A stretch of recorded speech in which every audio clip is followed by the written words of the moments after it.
Hello, my name is Sean, and I have multiple sclerosis. I've been meaning to do this for quite some time and just hadn't gotten around to it. But I'm going to tell you a little bit about my story. Um, okay, we'll start from the beginning. Picture it 2007. A young kid with gravel in his gut and spit in his eye. I think that's how it goes anyway.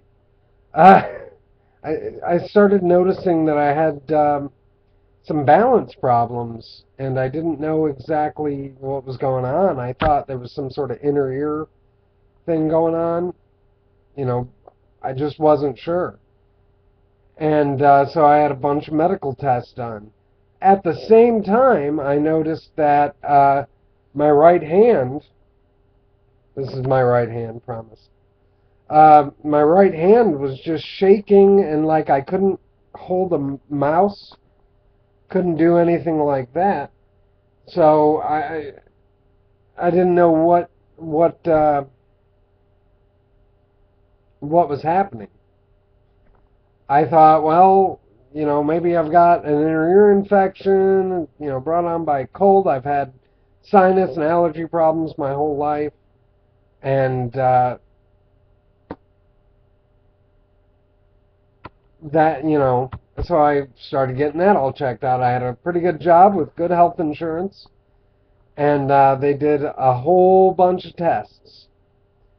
They did an MRI, they did blood work, they did um, ear tests, auditory tests to make sure that my inner ears weren't all out of whack, and everything. They couldn't find anything out. When I went and I got the results of the MRI back from my doctor, he said, you've got a severe sinusitis, which, I've had that my whole life. That's just something that I deal with. And he said, you've got some spots on the brain, but nothing I'm worried about. At the time, I was like, I'm not worried. You're not worried about it, but it's my body. I'm worried about it. So I was a little concerned, but I still had no idea. I thought essential tremors run in my family, so I was like, well, that has to be what's up with the shaking, and the balance could be, I recently lost a bunch of weight, so maybe, I was just, my center of balance was just off. I didn't know. I'm curious. Well, in 2008, there was some, marital drama, uh, and I had to leave my wife. Not something I like to talk about. That's all I had to say about that. And I moved in with my brother and sister-in-law for about a month, and then I moved out and got my own apartment, and everything's going fine. I'm shaky still, and my balance still sucks. But I noticed that my right leg stopped being weight-bearing. Like if I was going to jog from one place to another, my right leg would just give out. So I didn't know what was going on. Well, my brother and my sister-in-law were right at that point going to get married. And my mother was coming to town for the wedding. And at the same time, coincidentally, uh, my car broke down. So I thought, you know what? My mom was just, I say bugging me, but, well, okay, it was bugging me at the time. I was a grown man. I need to have my own place and live on my own and everything. But right at that time, with my mother coming down, um, and my car breaking down at the exact same time, I thought, you know what?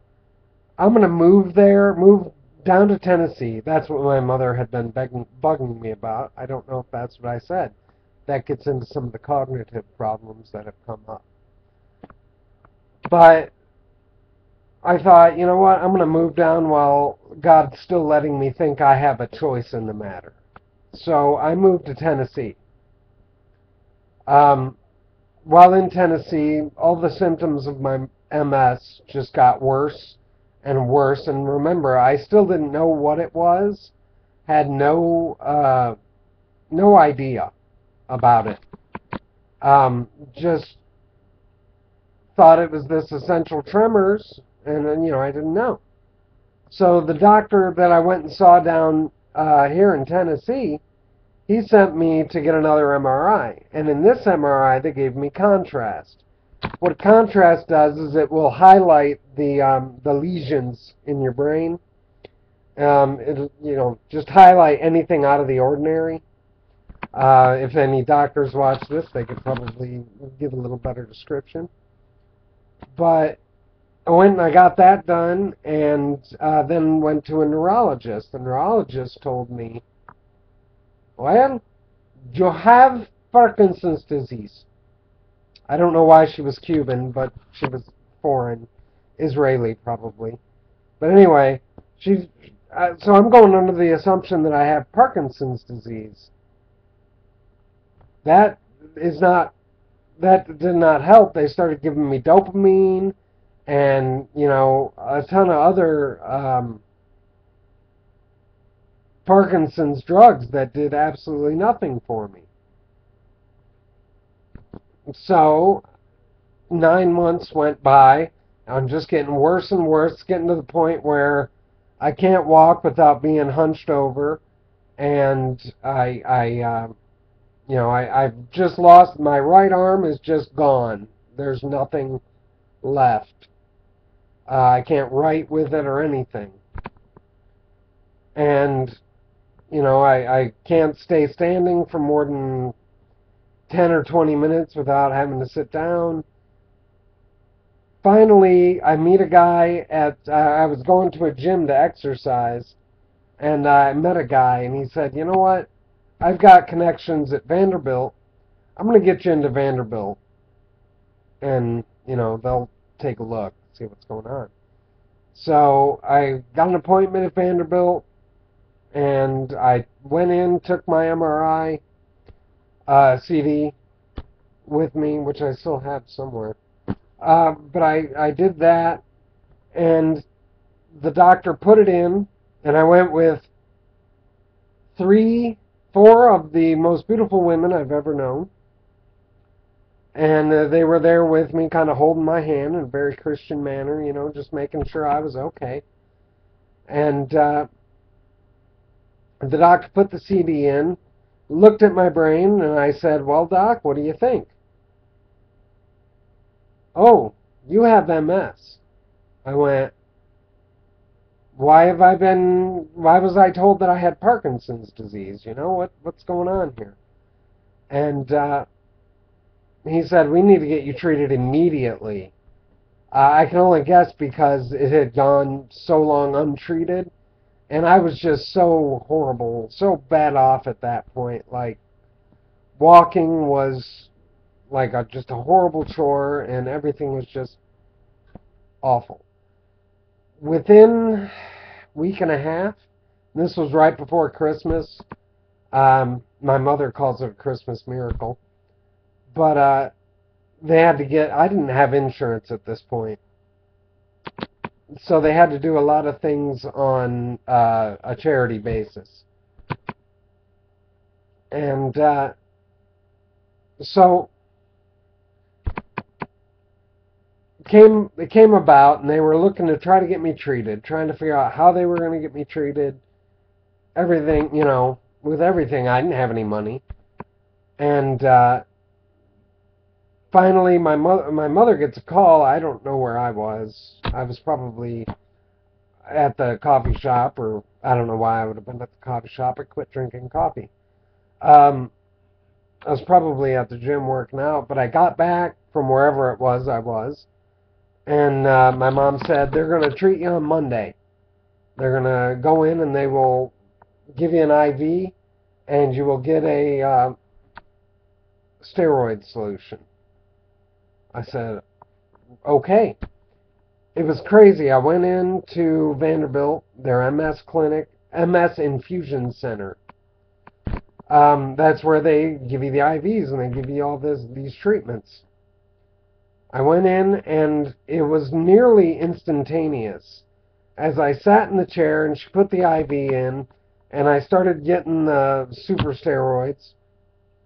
And I say super steroids because they are way more powerful than your prednisone or anything like that. Um, so they started giving that to me, and a nurse comes in, probably more like a candy striper, comes in and says, "Would you like something to drink?" I said, "Well, yeah, some water would be great."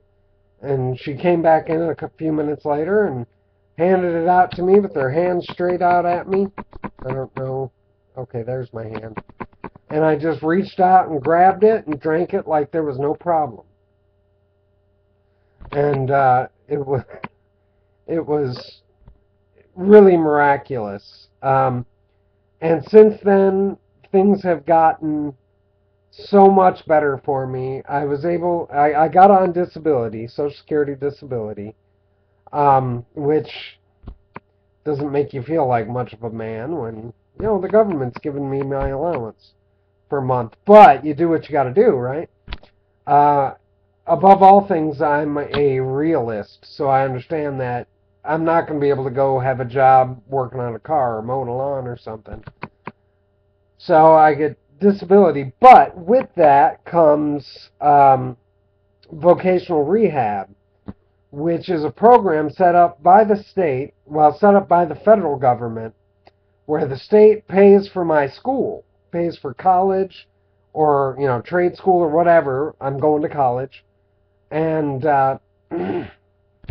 they, once it gets over with and I get a job and I get off of disability, the federal government starts paying the state back.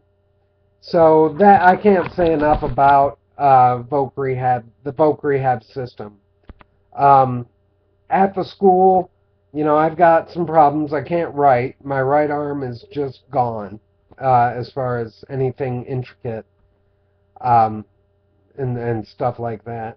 And but the Disability Services Center is so good. They work with me.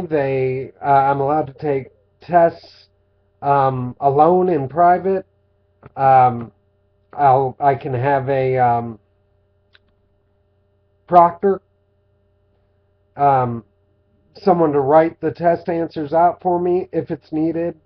I can have somebody in the class taking notes for me, which is great because they also gave me, and I bought my own, a digital recorder, which is good and it's not, because the ideal is to come home after the class and listen to it and type out all my notes. That's the ideal, but that's rarely what happens. Um, so it's just kind of, God's really moved in my life in a very significant way. And, I don't know that I would be in the same place if I didn't have quite the same faith that I always have. And I'm not going to turn this into a sermon. I made that decision up. But if I lied and said God didn't have a huge role, God and Jesus didn't have the utmost role in my life, I would be lying. And that's just not the way it is. But right now, I'm in school. I'm in the honors program. I'm studying communications. I'll be a radio DJ. Although this face was not made for radio. See the handshaking? That was not intentional. Uh, um, this face was made for, network news. Stay classy. Uh, Thanks. My name is Sean. I hope I will get to talk to you again. I may just keep making these and no one will care. Whatever, but that's my 15 minutes. You have a good day.